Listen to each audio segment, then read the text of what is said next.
y vamos a preparar nuestros oídos espirituales para escuchar la palabra del Señor.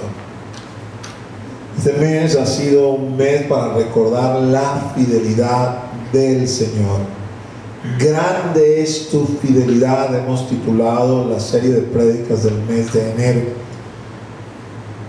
Y el día de hoy pues concluimos esta serie fundamentada en un versículo tomado del libro de Lamentaciones, donde el profeta Jeremías, capítulo 3, versículo 22 al 24, escribe de esta manera: por la misericordia de Jehová no hemos sido consumidos, porque nunca decayeron sus misericordias. Nuevas son cada mañana, grande es tu fidelidad. Mi porción es Jehová, dijo mi alma, por tanto en él esperaré. Vamos a hacer una oración. Oh Padre, en el nombre de Jesús, nombre que es sobre todo nombre, venimos ante tu presencia en esta mañana agradecidos. Y en este momento en particular queremos pedirte: derrama sobre nosotros espíritu de sabiduría y de revelación, que abra los ojos de nuestro entendimiento, para que podamos comprender la herencia a la cual hemos sido llamados. Reprende al maligno, échalo fuera de lugares secos y sin reposo. Toda distracción se va en el nombre de Jesús, para que nuestros oídos puedan estar atentos, todos nuestros sentidos atentos a lo que tú quieres hablarnos del día de hoy, Señor. Y que esa palabra no vuelva vacía a ti, sino que en nosotros haga en conformidad con el propósito que tú la has enviado. Amén. Es sorprendente esta porción de Jeremías, ¿no? Yo les comentaba la primera semana cuando tomamos esta porción justo para iniciar, que las circunstancias eran adversas. Decir esto en medio de circunstancias favorables es, vamos a decir, relativamente fácil, pero las circunstancias eran adversas. Literalmente Jerusalén estaba destruida. No había templo, no había palacio. La ciudad estaba llena de muertos. Muchos habían sido deportados a Babilonia. El rey, hijos del rey, sacerdotes. Realmente era un cuadro triste. Y en medio de ese cuadro, Jeremías escribe su libro de Lamentaciones, pero reconoce que a pesar de todo, Dios es fiel. Y en las semanas subsiguientes tomamos hombres de Dios para mostrar que esta, vamos a decir, posición, actitud, convicción, vamos a decirlo así, no era propia de Jeremías solamente. Hombres como Habacuc, hombres como Daniel, hombres como Pablo, mostraron esta misma firmeza frente a las calamidades, porque reconocieron que Dios era fiel. Y nos dimos a la tarea pues de examinar casos particulares de estos hombres, Habacuc, Daniel, Pablo, donde se evidenció que aunque no exclamaron las mismas palabras que Jeremías, grande es tu fidelidad, hay una convicción en el marco de lo que expresan, relatan, cuentan de lo que es su vivencia, que eso es lo que creían. Y así llegamos hasta el día de hoy. Cuando nos pensamos nosotros,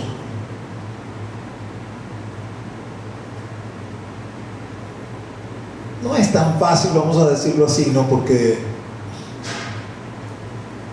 vamos a decir, cada quien vive su propio calvario, por decirlo en términos populares, ¿no? Y nuestro sufrimiento quizás comparativamente no es tanto como el de otro, pero es mi sufrimiento y me hace peso y me hace mella y me es difícil de sobrellevar, ¿no? Entonces, sí, a veces es saludable, vemos el Antiguo Testamento, el Nuevo Testamento, hombres de Dios, porque eso nos enseña, para eso están escritas esas cosas allí y nos ministra, ¿no? Pero quizás tú pudieras preguntarte, ¿no? Ok, estos hombres vieron esta fidelidad de Dios y exclamaron, ¿cuáles son las muestras de la fidelidad de Dios para conmigo?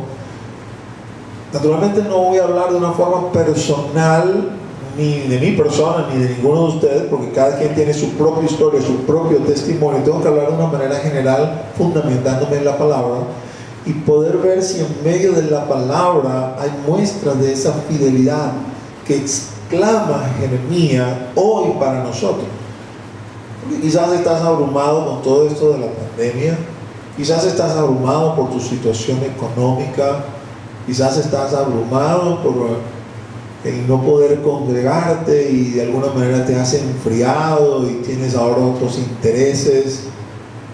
No sé por qué circunstancia puedes estar pasando. A lo mejor tienes familiares que se enfermaron de COVID. A lo mejor tú mismo te enfermaste de COVID. Algunos han salido bien librados de todo esto, otros no. Y eso es lo que, esa gran interrogante que no sabemos. Y si soy yo el que me contagio, ¿cómo va a reaccionar mi cuerpo?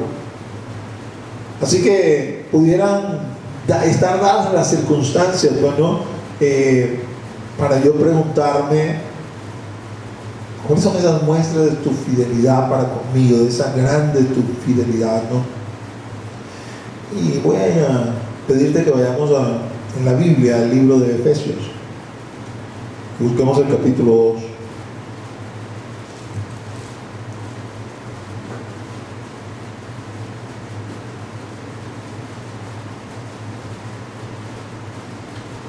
Efesios capítulo 2, versículos 4 y 5 dicen así: pero Dios,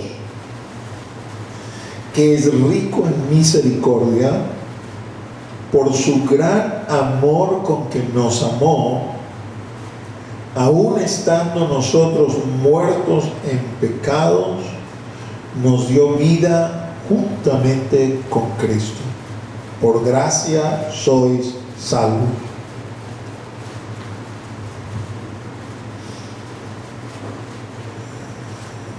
Para yo poder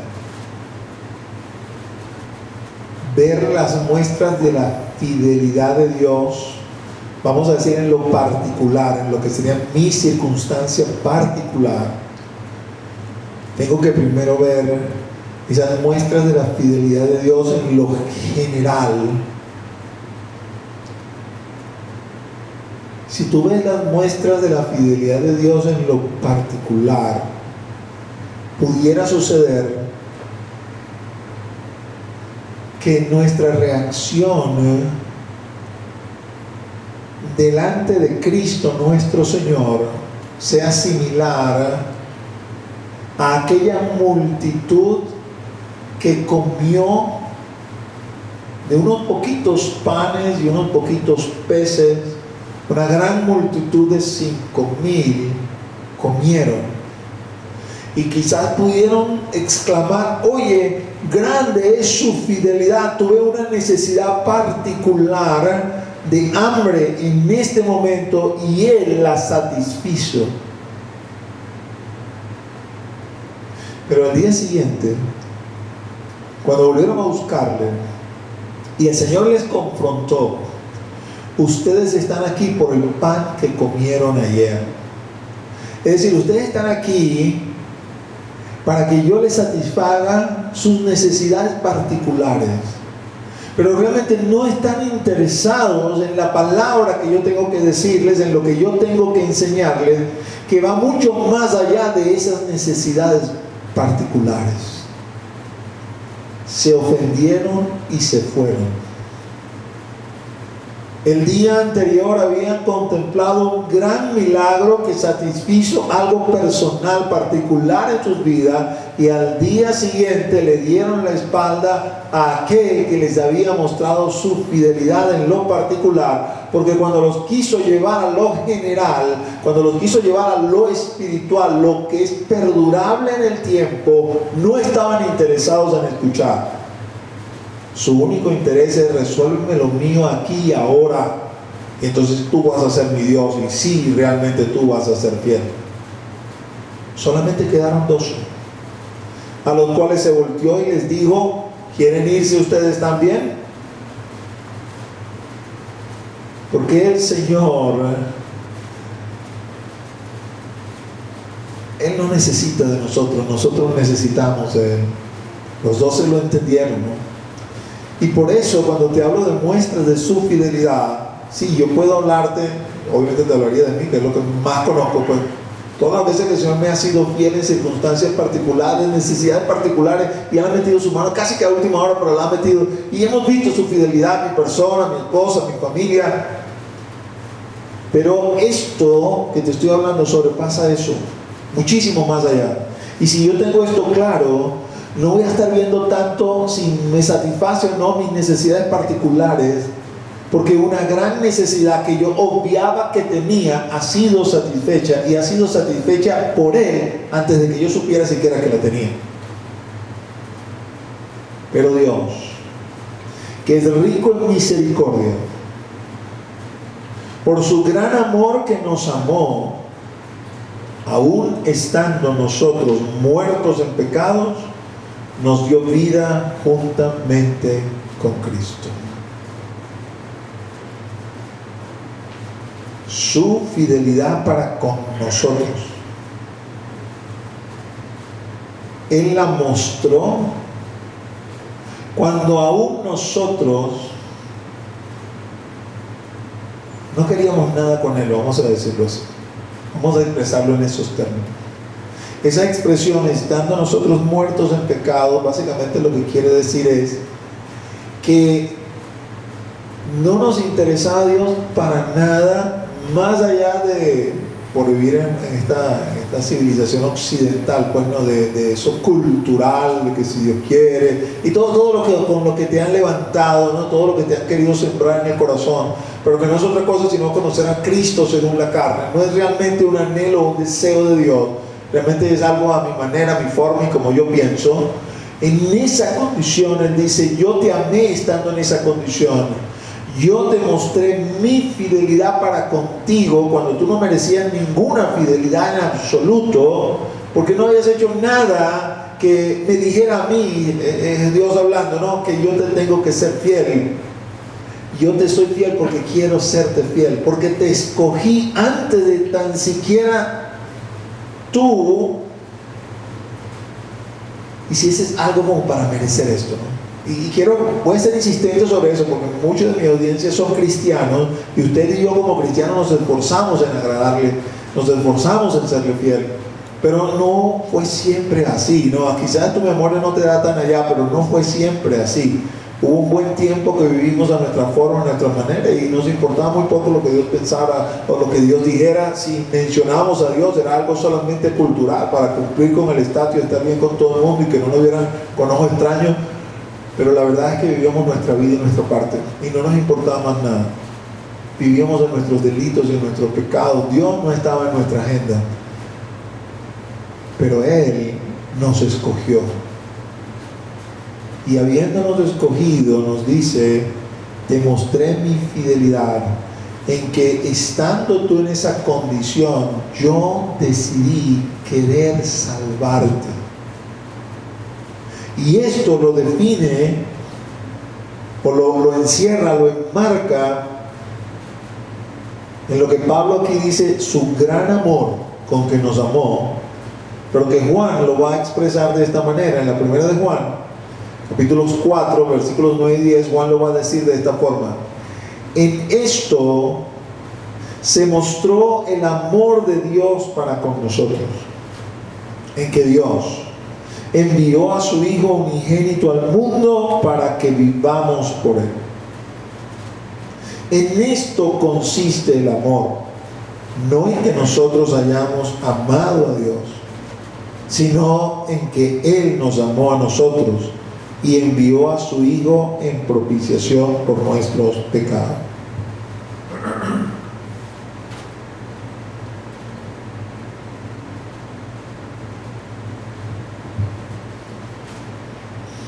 Básicamente esta porción nos está diciendo,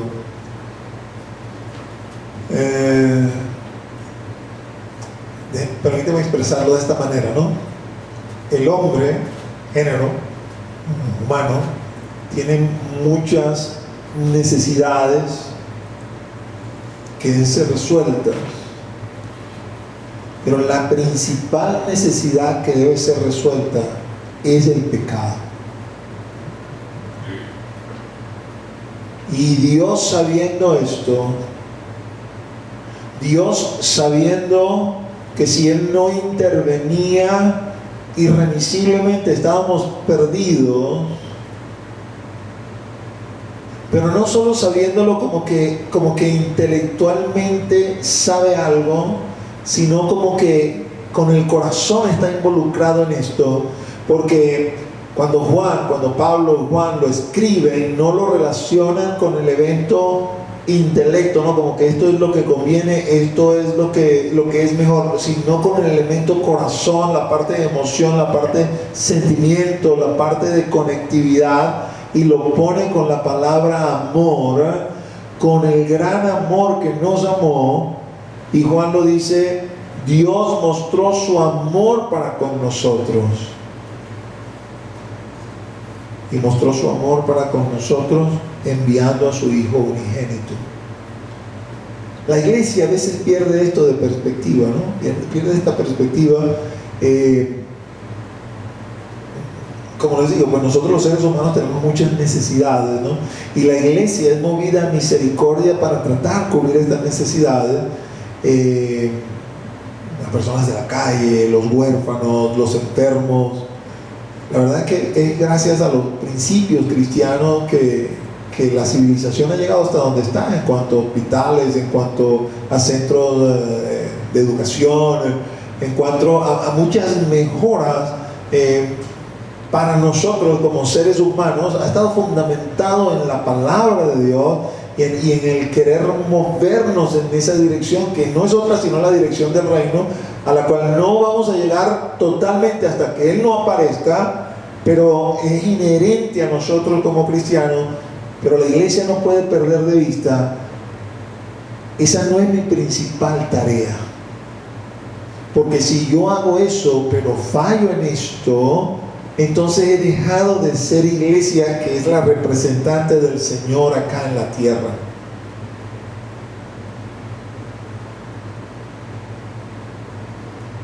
El amor de Dios se mostró para con nosotros en que Dios envió a su Hijo unigénito para que vivamos por Él. La mayor obra de amor que puede hacer la iglesia por la humanidad es predicar su palabra. Que si paralelo con eso, una iglesia con recursos atiende al hambriento, atiende al enfermo, atiende al huérfano, atiende a la viuda, gloria al Señor. Dios quiere eso. Sí, claro que lo quiere. Pero eso tiene que venir sazonado con la exposición de la palabra ungida, que toque los corazones y los mueva a arrepentimiento para que se sumen aquellos que han de ser salvos y el reino de Dios se complete en función del plan que Él tiene. Esta es la máxima expresión de amor. Porque si yo te satisfago todas tus necesidades terrenales, pero te dejo que con todas esas necesidades cubiertas vayas a una muerte espiritual, yo he dejado de hacer mi trabajo, yo he dejado de hacer mi labor como iglesia. Y cuando lo pongo entonces ahora con respecto a mí, lo que el Señor me está queriendo decir aquí: yo te he mostrado mi fidelidad en que te amé cuando no merecía ser amado, y decidí enviar mi Hijo unigénito al mundo. Eso se dice corto, se dice fácil, se expresa en una oración. Yo sé, no tienes necesidad de decirme esto, yo sé por Isaías 55 que los pensamientos del Señor y los caminos del Señor son mucho más altos que los nuestros. Realmente no puedo pensar como Dios, ni puedo entender todo lo que Dios entiende. Puedo quizás imaginarme, pero no puedo garantizar 100% Dios piensa así. Puedo inferir de ciertas cosas que leo, Dios debe ver las cosas así, de esta forma, de esta manera. Así que aquí me va a permitir un dejo de locura, vamos a decir así, de elucubración Solo para que humanamente podamos entender esto, en que Dios envió a su Hijo unigénito al mundo. ¿Sabe? Cuando leemos de la habitación de Dios, la habitación que Él creó para sí mismo, porque Dios es eterno, es decir, cuando no había nada, Dios ya existía. Y entiéndeme, cuando digo no había nada, es que no había ni los cielos ni la tierra. Obviamente cuando decimos no hay tierra, podemos más o menos imaginarnos qué significaría que no hay tierra. Pero es difícil imaginarnos cuando digo no hay cielos, porque nosotros no hemos nunca visto los cielos. Pero decir no hay cielos es decir que no hay Nueva Jerusalén. Es decir que no hay ángeles, es decir que no hay ese tercer cielo que visitó Pablo. No había ni cielos ni tierra y Dios ya existía. Dios existía en la nada. Y lo expreso de esa forma porque necesitamos vocabulario para comunicarnos y poder fijar las ideas. Pero tampoco podemos definir la nada de esa perspectiva, solamente podemos decir Dios existía. Y luego Dios creó todas las cosas. Creó los cielos y creó la tierra. Dentro de la creación de los cielos, de ese tercer cielo, Él decidió, voy a habitar dentro de mi creación. No necesitaba hacerlo porque ya existía desde antes. No necesitaba crear tampoco, lo hace porque esa es su naturaleza y hay placer para Él en hacerlo. Pero en términos humanos, si usted lee brevemente en Apocalipsis 21 la descripción de la Nueva Jerusalén, calles de oro, mar de cristal, una cosa maravillosa, el paraíso, vamos a decirlo así. ¿Quién en su sano juicio, usted habla en términos humanos, va a querer dejar ese lugar para venir para acá? Nadie. Bueno, por lo menos yo no. Obviamente yo no soy Dios, no puedo sentir como Dios, no pienso como Dios, es lo que quiero que entiendas. Pero si fuese a mí que me tocara y papá me dijera, bueno, mira, creo que tú puedes bajar allá y hacer algo por ellos, manda a otro, yo estoy bien aquí. De esa forma se mostró el amor de Dios, porque obviamente no había otro, Dios mismo, Dios el Padre y Dios el Hijo, ambos tienen el mismo sentir, en el mismo corazón, ambos tienen el mismo amor para con la humanidad. Tú ves un reflejo de esto, pero obviamente en el plano, vamos a decir, terrenal, ¿no? Porque lo que se impidió en este caso fue una muerte física, ¿no? Desde que Dios nos creó eternos. Pero cuando Dios decide destruir la humanidad, ya, me harté de esta creación. Esa arte son palabras mías, no son palabras de Dios. Vamos a destruirlo a todos. Destruirlos no quiere decir aniquilarlos, porque como les dije, Dios nos hizo eternos. Esa destrucción física de la tierra y su creación no significa que no iba a haber condenación espiritual a causa del pecado cometido. Significa como que el Señor dijo, ya se acabó, no vamos a seguir más con esto. Pero sabes, Dios vio a Noé. Y aunque la Escritura nos dice que era un hombre justo y que de alguna manera Dios no lo iba a destruir, respetando su misma justicia, detrás de todo esto está el amor de Dios para con Noé. Amor que le manifestó antes de Noé a Enoc, que caminó con Dios y se fue con él, pero luego con Noé.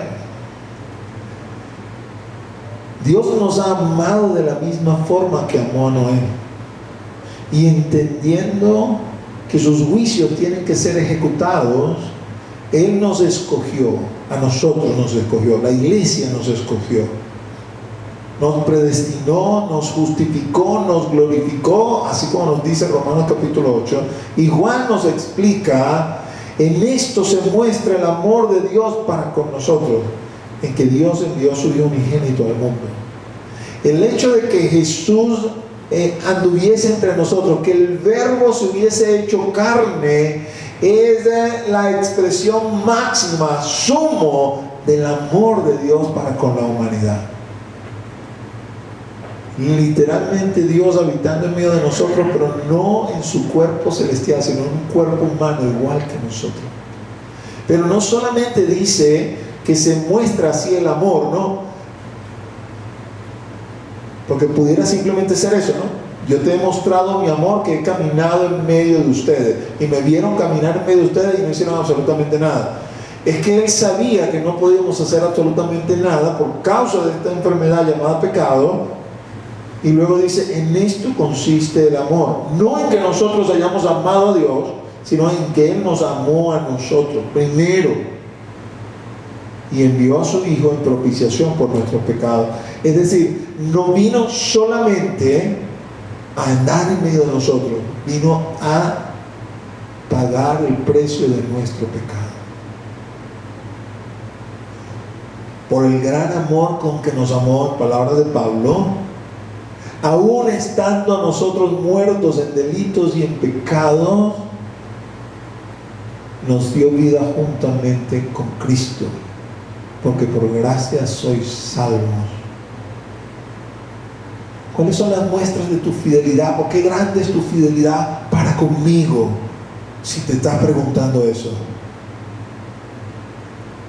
Porque no hay condenación para los que están en Cristo Jesús. A lo mejor tus necesidades particulares no están siendo resueltas, y como tu mirada está horizontal, no logras ver que la fidelidad de Dios es grande. Pero hoy yo te digo, levanta tu mirada, no la pongas horizontal, por la vertical, vete en el tiempo, vete al futuro, y entiende, al haber sido escogido de parte de Dios, tu pecado no te va a alcanzar. Antes bien, vida eterna te ha sido determinada por aquel que grande es, fiel para contigo, grande es su fidelidad. Eso es lo que te estoy tratando de decir. La primera muestra de la fidelidad de Dios es la escogencia. Escogencia para con nosotros. Mira lo que dice Efesios. Sigo leyendo Efesios porque no voy a leer todo el capítulo, tú lo puedes analizar. Es un capítulo así, eso así, ¡boom! Así como dirían los jóvenes, te vuela la cabeza, ¿no? Por las verdades que están contenidas ahí en ese capítulo. Y fíjate lo que dice. Voy a leer en el capítulo 2, versículos 12 y 13, y de ahí voy a saltar al 19. Dice, en aquel tiempo estabais sin Cristo, alejados de la ciudadanía de Israel y ajenos a los pactos de la promesa, sin esperanza y sin Dios en el mundo.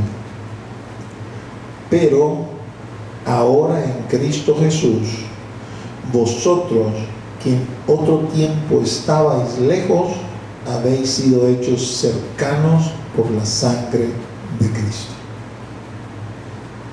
Esto, mis amados hermanos, como explicando un poco más lo que había dicho arriba. En esa condición de estar muerto en mis delitos y en mis pecados, Pablo detalla y dice, en ese tiempo estaba sin Cristo.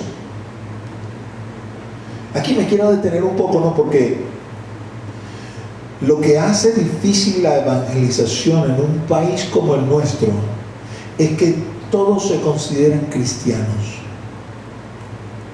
Porque al haber crecido en el marco de una fe cristiana, pero que se ha desviado, pero no se reconoce que se ha desviado, todos nos sentimos cristianos. Con los peligros que conlleva el predicar en un país islámico, o en un país budista, o en un país animista, porque en el celo que tienen por ese Dios que adoran, que no es verdaderamente Dios, son capaces de arremeter en contra tuya, inclusive matarte, como la historia de muchos mártires en las misiones. Termina siendo más fácil hablarles a ellos de un Cristo que no conocen y que caigan abrumados delante de ese Cristo, que hablar en los países occidentales, donde sea el catolicismo o donde sea el protestantismo nominal, le ha hecho creer a la gente que son cristianos no haciéndoles ver el Cristo que tú conoces es un Cristo según la carne, al cual, de acuerdo a lo que dice 2 Corintios, una vez que conoces al Cristo verdadero, a ese Cristo que conociste según la carne, ya no lo conoces más así. Y esto se torna sumamente difícil a la hora, bueno, digo difícil desde la perspectiva que consigues esa oposición, ¿no? No, pero yo soy bueno, pero yo voy a la iglesia, porque yo tomo la comunión, porque yo aquello, porque yo lo otro, porque yo por aquí, yo por allá, porque sí, yo sé, desde chiquito, wow, mire, yo casi que nací en la falda del cura. Y así, digo así porque es Venezuela, pero si fuera los Estados Unidos, donde es el protestantismo nominal, bueno, yo casi que nací bajo la falda del pastor. Es que se convirtió en algo nominal, perdió lo espiritual. Y dentro de lo nominal comenzamos a añadir cosas para y que hacerlo espiritual, pero lo que hicimos fue corromperlo.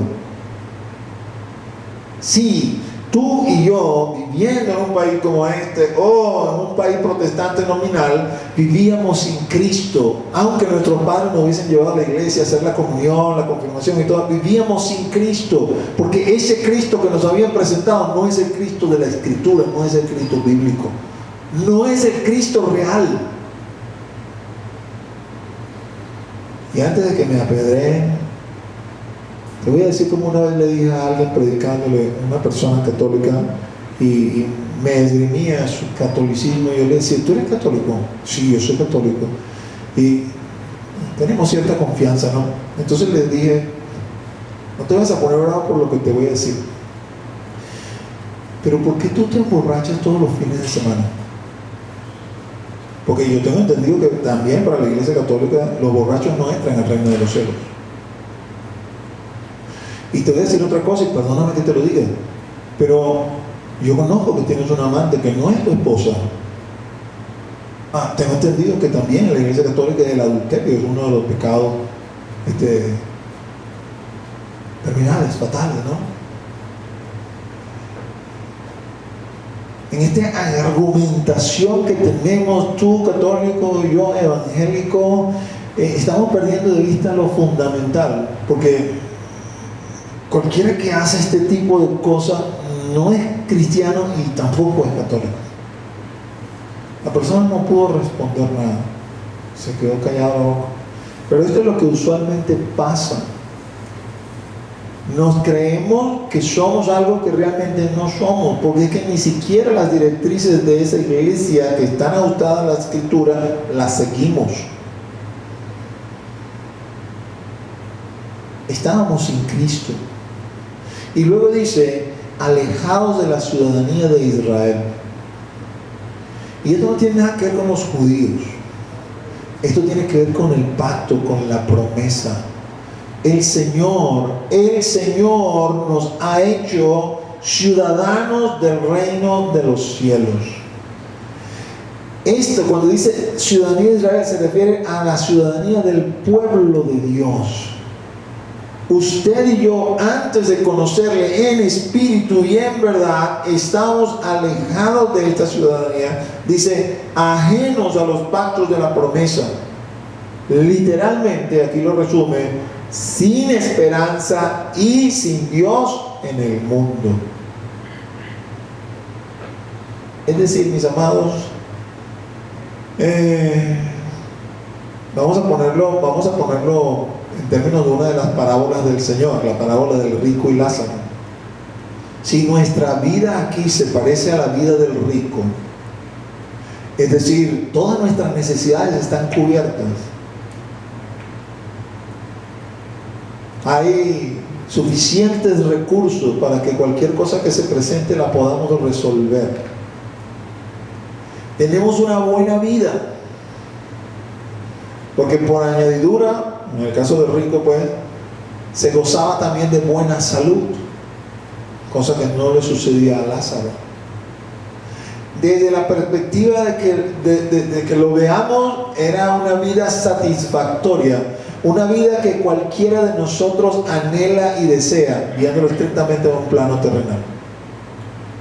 Pero sin embargo, todos sabemos que el fin del rico, cuando muere, va al lugar de tormento. Y uno se pregunta, ¿pero por qué? La Biblia no dice que el rico haya hecho nada malo. Y uno comienza a preguntarse si acaso es que ser rico es malo. No, no es que ser rico es malo.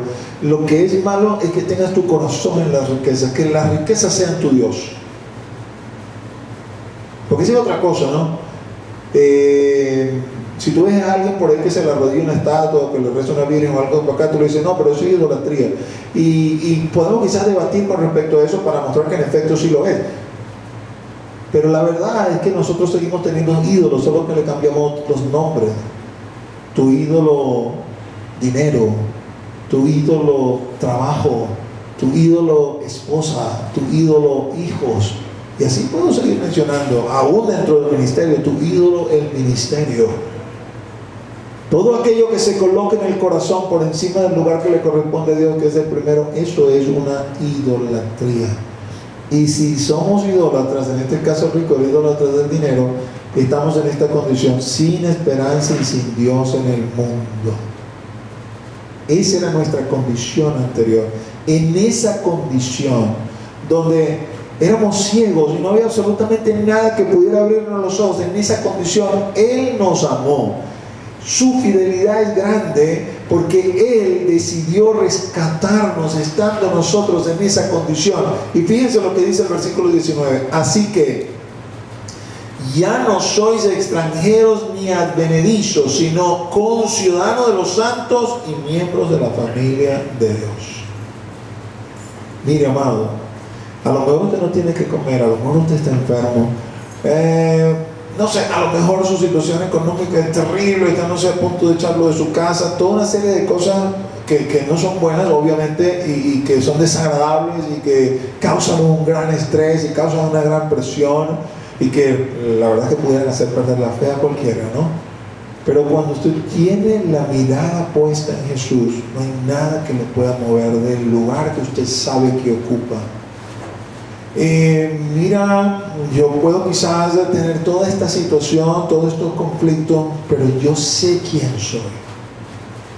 Yo soy un conciudadano de los santos y yo soy miembro de la familia de Dios. Conciudadano de los santos y miembro de la familia de Dios. ¿Cómo podré yo decir que mi Dios, nuestro Dios, su fidelidad no es grande? ¿Cómo podré no decirlo si Él ha hecho esto con nosotros cuando no lo merecíamos?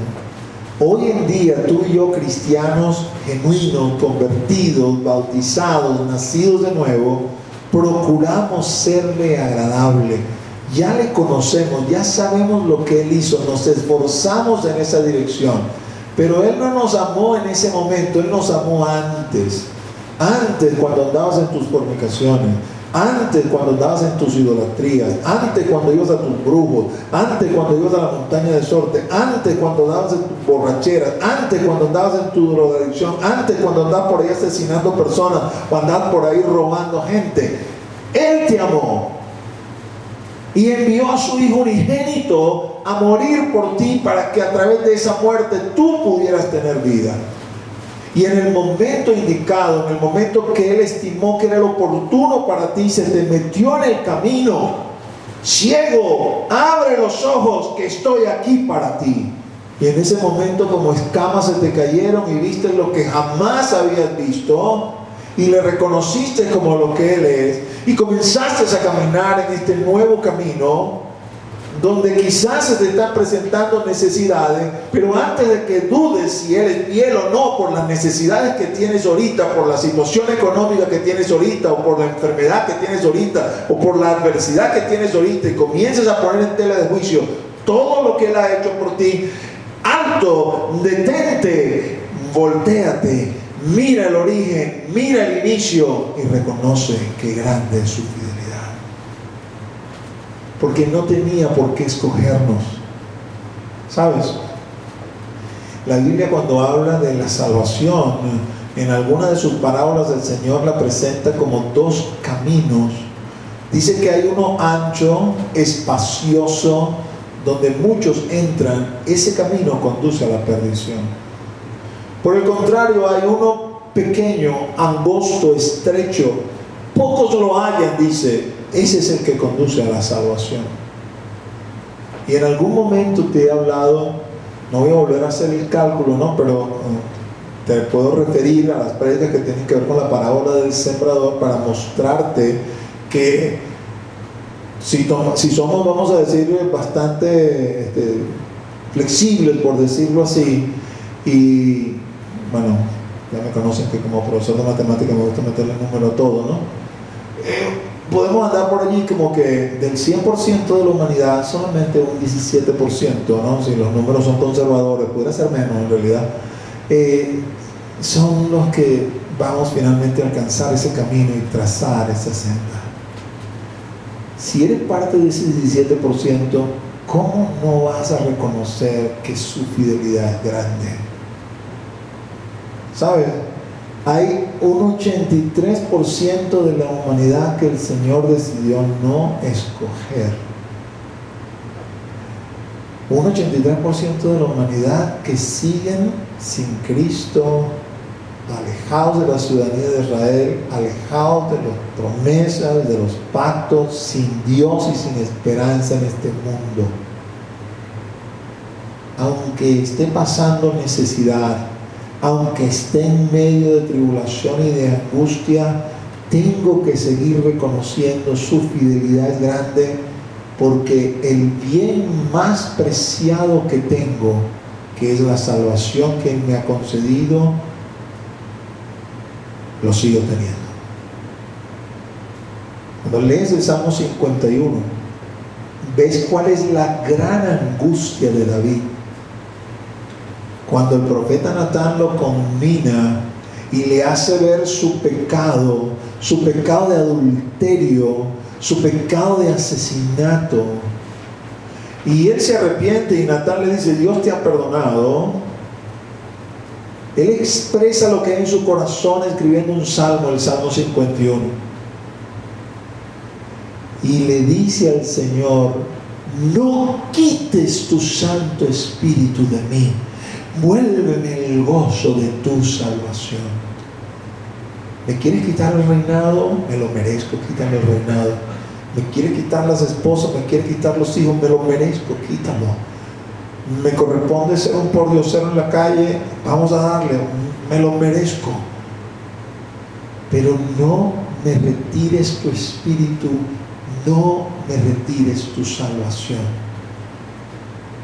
La fidelidad de Dios se ha mostrado para con nosotros, oh gentiles, que andábamos perdidos en este mundo, en que Él nos amó en esa condición. ¿Saben? Los pactos y las promesas en principio con respecto a Abraham se referían a su descendencia por sangre. Obviamente deriva en la nación de Israel, pero había otro pacto más amplio también en Abraham, el padre de naciones, el padre de la fe. Allí estamos incluidos tú y yo, siendo gentiles. ¿Cómo no diremos que su misericordia, su fidelidad no es grande? ¿Cómo no lo diremos? Es grande, es grande. Entonces yo quiero preguntarte, ¿cómo vas a responder a esa fidelidad del Señor? ¿Cómo vamos a responder? ¿Cómo vamos a responder a la fidelidad del Señor? Hebreos 10:39 dice lo siguiente. Bueno, antes de leerte ese versículo, déjame decirte algo, ¿no? Pablo escribe la epístola a los Hebreos. Era, digamos, a la iglesia, pero particularmente la iglesia que eran judíos, ¿no? Estos judíos habían entendido que Jesús es el Mesías prometido en las Escrituras y habían abrazado la fe en Jesús, pero sin embargo en esa temporada de su vida, ese evento de ser cristianos de esa forma les estaba acarreando perjuicio y habían considerado la posibilidad de abandonar esa fe y persistir en la fe, vamos a decir judaica, la que tiene que ver con el primer pacto, que también viene de parte de Dios. Pablo se esmera en mostrarles a ellos, tal cosa no es posible. Ya has probado las mieles del segundo pacto, entiendes que el segundo pacto es mejor, completa el primero y ya estás en este camino, tienes que permanecer en él. y los va alentando, los va animando, los va exhortando, los va animando, y llega a este versículo donde dice, pero nosotros, iglesia cristiana hoy con Cristo, no somos de los que retroceden para perdición, sino de los que tienen fe para preservación del alma. Amén. Amén. Si estás ahí con algún hermano o hermana de la iglesia, voltéate y dile, tú no eres de los que retroceden, tú eres de los que tienen fe para preservación del alma. Eso nos caracteriza como iglesia. La iglesia cristiana local, hoy con Cristo, es una iglesia donde sus miembros y asistencia regular no somos de los que retrocedemos para perdición. Somos de aquellos que tenemos fe para preservación del alma. No sé qué va a pasar. Yo no sé qué va a pasar el día de mañana. Leo las noticias y veo el mundo de mal en peor. Veo el mundo abrazando fundamentos, filosofías, doctrinas que no tienen nada que ver con la Escritura, presionando para que estos elementos sean incorporados en los parámetros jurídicos que constituyen las naciones, de manera tal que todos se vean obligados a abrazar estos fundamentos, lo cual nos coloca a nosotros, la iglesia, en una posición de aquí a poco probablemente de tener que decirles, yo no voy a caminar por allí.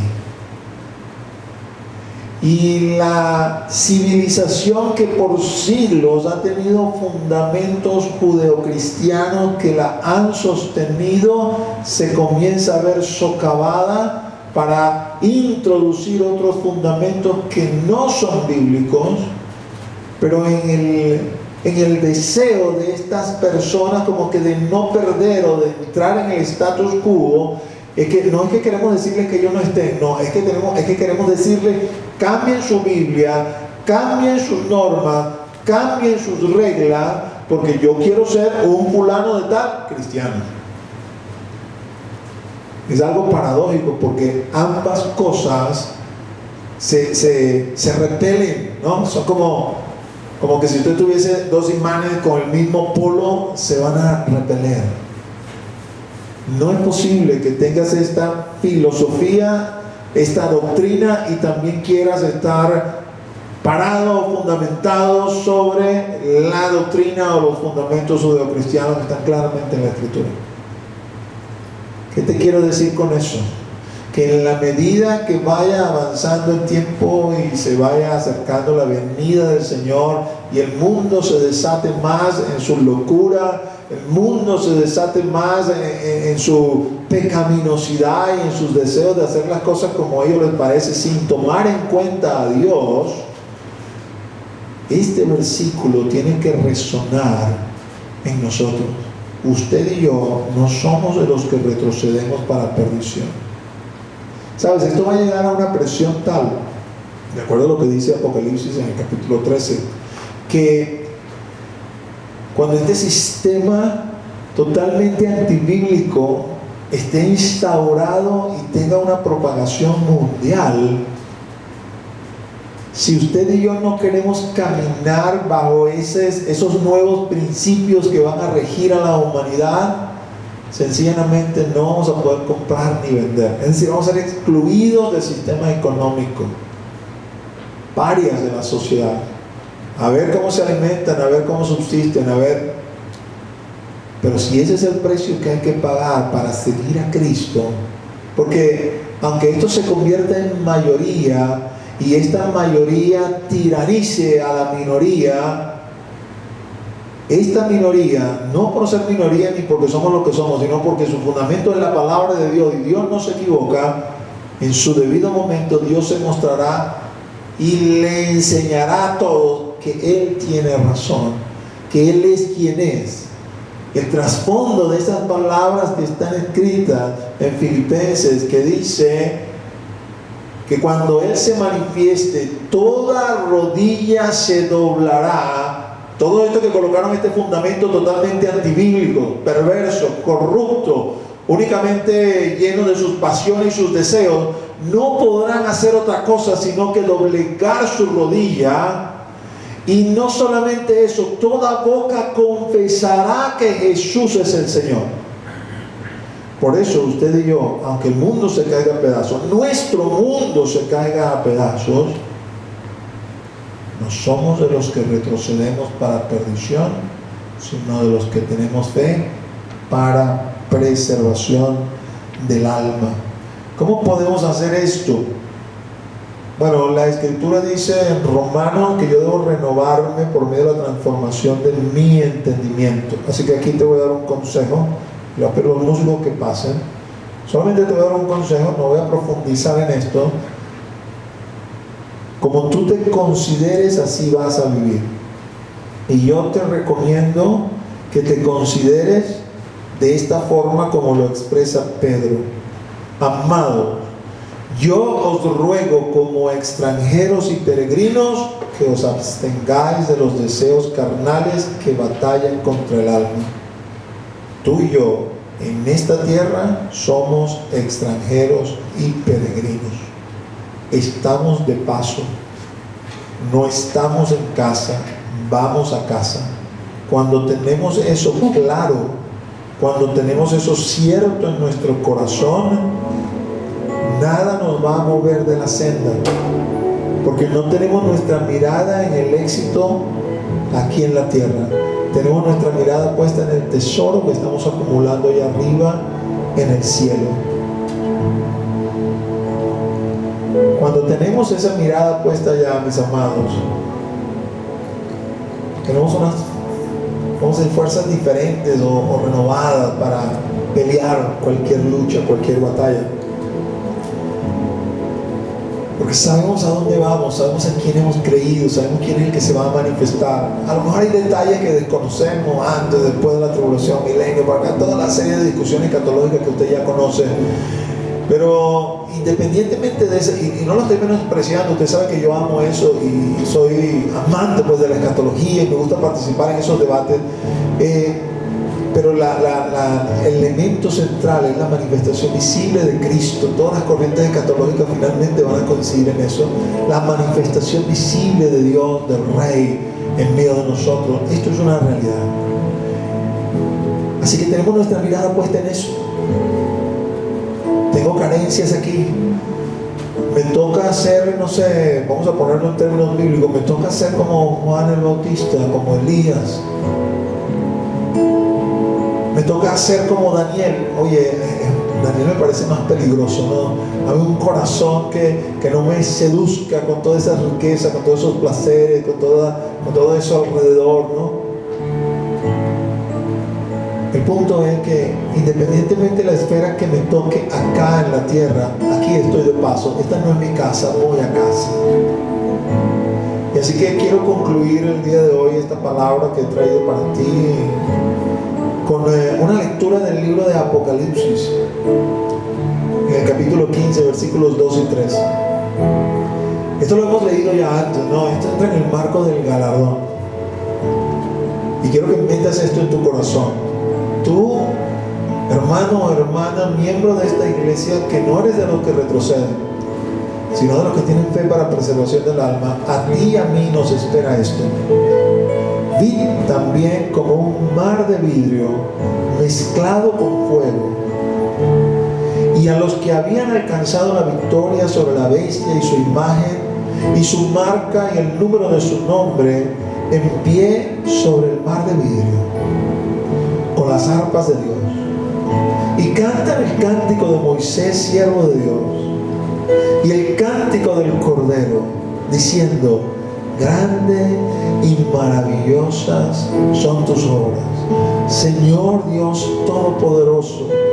Justos y verdaderos son tus caminos, Rey de los santos. Viene ese día, ese gran día. Esa es la esperanza que ha sostenido la iglesia por los siglos. y sigue siendo la palabra viva el día de hoy. Aguanta, resiste, persevera, esfuérzate, sé valiente, no temas, no desmayes, porque grandes cosas tengo para ti, dice el Señor. Y viene el día en que tendremos esta magna reunión. Hay una canción del hermano Alejandro del Bosque, si no ando equivocado, que toma esto como fundamento para cantar, ¿no? Y él expresa en su letra, quizás no la escribió él, y quizás el que la escribió tampoco pretendía lo que yo les estoy diciendo, porque muchas veces los músicos van a como que afinar la parte musical, que suena bonito por acá. Es interesante que eso sea así, pero también es bueno cuidar la parte de la doctrina, ¿no? Son paréntesis solamente allí. Pero él expresa esa gran muchedumbre de gente reunida allí en ese mar de cristal. Porque aunque te dije antes que ese 17% de todos los seres humanos que han sido creados desde Adán hasta hoy, eso es, en criollo, eso es una catajarra de gente. Y Alejandro del Bosque dice multitudes. Y uno se pone a pensar, dice, pero es que esa palabra no tendría por qué tener un plural. La multitud ya es una gran cantidad de gente. Cuando me hablas de multitudes, entonces me estás hablando de varias multitudes, ¿no? La gente es tanta que está aquí en este lugar, que usa la palabra multitudes para definirla, para representarla alguna suerte de número. Y allí estamos tú y yo, parados delante del gran yo soy, parados delante del heredero del trono de David, el Hijo del Hombre, el deseado de las naciones, el Cordero inmolado. Y allí están representados, ¿no? El pacto de Moisés, el pacto del Cordero. Porque esta gran multitud va a cantar el cántico de Moisés y el cántico del Cordero, unidos en un solo pueblo. A ese día glorioso apuntamos. Allí me veo y allí quiero verte. A cada uno de los que el Señor me ha entregado por ovejas, mi anhelo, mi deseo, mi esfuerzo, mi oración, mi palabra de ánimo, de exhortación, va en esa dirección. Quiero verte allí ese día, juntos cantando, grande y maravillosa son tus obras. Es un día glorioso, es un día maravilloso, es el día anhelado, esperado. Allí ya hemos resucitado, allí estamos en cuerpo celestial, allí se acabó el llanto, el dolor, allí se acabó la tristeza, la muerte. Allí estamos para adorar al que vive por los siglos de los siglos. No bastará la eternidad para eso. Así que te invito hoy, hermano y hermana, en el marco de este aniversario, no te rindas, no desmayes. A lo mejor tu situación es adversa, ¿sabes? A lo mejor me estás viendo encerrado en tu cuarto porque tienes COVID y no puedes salir de allí, y estás a la espera, a la expectativa de qué va a pasar, cómo va a reaccionar en tu cuerpo. Yo te digo, ten fe, no desmayes. Él te ha amado con un gran amor desde que estabas en delitos y en pecado, y si te amó en esa condición, ahora te sigue amando y su favor sigue estando contigo. Así que es momento de alzar las manos y agradecerle, bendecirle, porque su misericordia es grande. Ponte de pie. Padre, en el nombre de Jesús, nombre que es sobre todo nombre, venimos ante tu presencia agradecidos en esta mañana aún por tu palabra.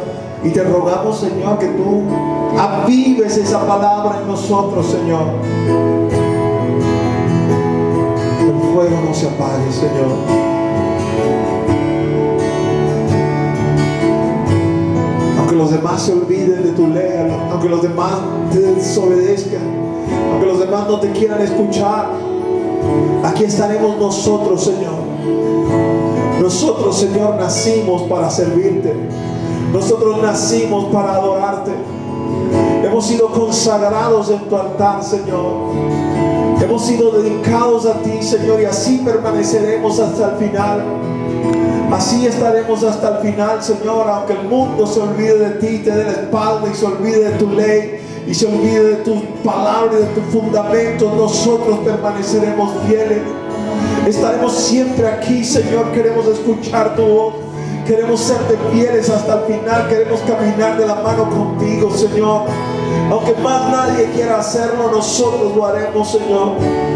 Te diremos: heme aquí, Señor. Nosotros estamos por ti, Señor.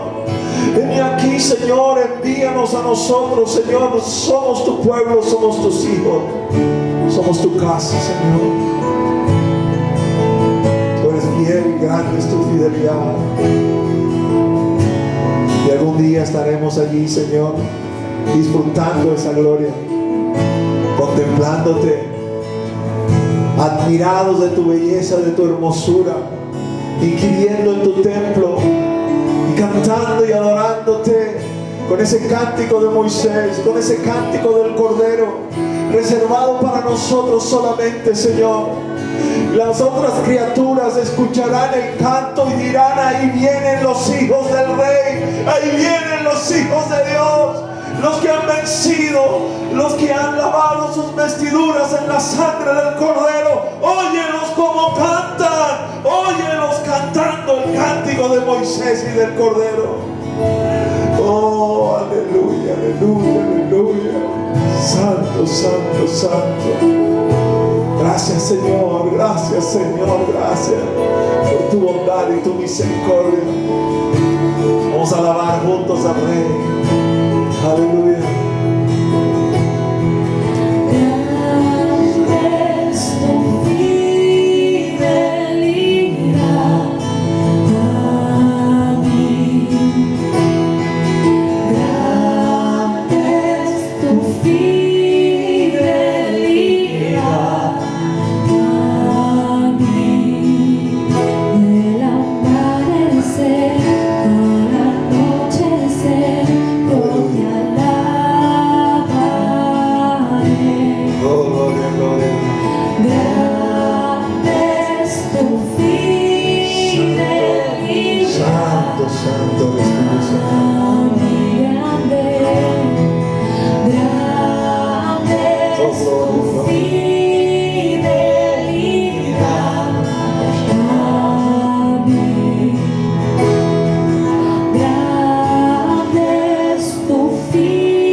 santo es el Señor. Oh, te damos gracias, mi Rey, mi Señor, por tu fidelidad y por tu bondad, Señor. Te damos gracias, Señor, porque eres bueno y bueno en gran manera, Señor.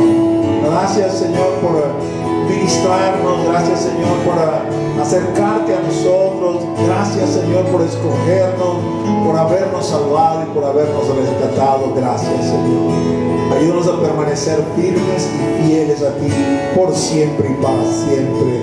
Amén y amén. Aquí donde estás, dar un aplauso al Señor fuerte. Oh, su nombre es grande y maravilloso. El día de hoy, mis amados, pues vamos a terminar de una forma diferente. Siempre terminamos con una alabanza, pero hoy vamos a cantarle cumpleaños a la iglesia. Y quiero agradecer a todos los hermanos y hermanas que fielmente han estado sirviendo al Señor en este año que ha transcurrido. Quiero darle gracias a la Junta Pastoral, quiero darle gracias a los diáconos, quiero darle gracias a esos ministerios que se mantuvieron activos. Hoy no los voy a mencionar por nombre, sería como quizás demasiado largo y demandarte que te quedes más ahí de hora y media, 2 horas que dura nuestro servicio, y no queremos hacer eso. Pero sí quiero decirte que en el transcurso de esta semana va a llegar a tu correo un certificado de aprecio, donde nosotros, la Iglesia Cristiana de Con Cristo, te hace manifiesto y público que agradecemos tu trabajo para el Señor en medio de esta iglesia local. Sin tu trabajo no pudiéramos hacer lo que se ha hecho hasta ahora. La suma del trabajo de cada uno de nosotros, así sea un poquito, pero ese poquito ha sumado para alcanzar lo que hemos alcanzado. Y no quiero mencionarlos como para que me quede algunos por fuera. Quiero que todos se sientan incluidos y estés muy atento pues de tu correo esta semana, ¿no? Si eres de esos que ha participado, que ha estado allí, es solamente una palmadita en la espalda. No queremos de ninguna manera opacar el gran galardón que tienes allá arriba, que es el que todos anhelamos. Así que, amados, ustedes allá, nosotros aquí, les voy a pedir que nos acompañen. Y voy a invitar a mi hermano Emilio, un fiel colaborador que ha estado aquí durante todo este año, que pase acá frente a la cámara y me acompañe.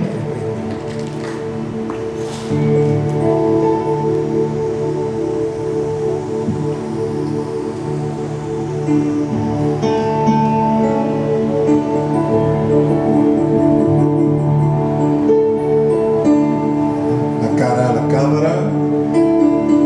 César. Cumpleaños feliz, te deseamos a ti. Cumpleaños hoy con Cristo. Cumpleaños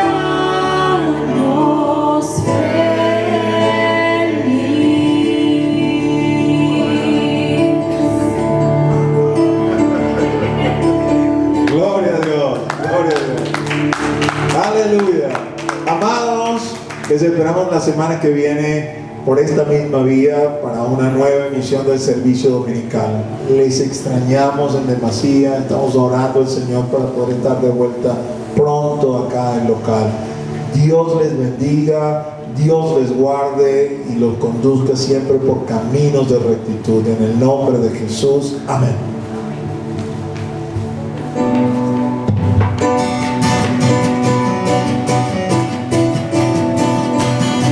Tú eres santo, Santo, santo, santo.